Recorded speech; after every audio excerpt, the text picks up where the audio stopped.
Kdyby tady bylo fakt hřiště na rugby. Ale, když se hraje na betoně. Jsme hráli ve čtyřech. Nahráváš? Ve čtyřech, jako 4 kluci, přes celý, půl je druhý v noci.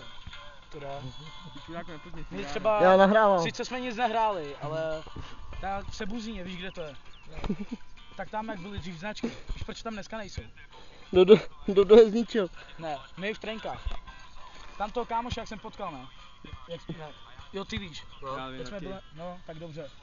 Tak s tím vole. Teď jsem se bavil, ne, jak padaly značky. V trenkách, jdeme po celém Sebuzíně. Asi 10 týdnů. Lení. Pojď. Hej Louis, máš pěkný trentle. Jsou takové šekší. Louis, otoč se!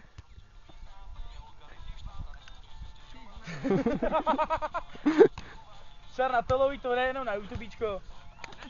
Na YouTubíčko, tam už si jednou, možná dvakrát.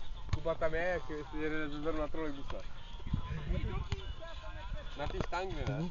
Já jako často, když je večer, tak sundávám trolejbusům ty štangle. Ty jejich liány, vole. Ti rádi, hej. No ne, kozone.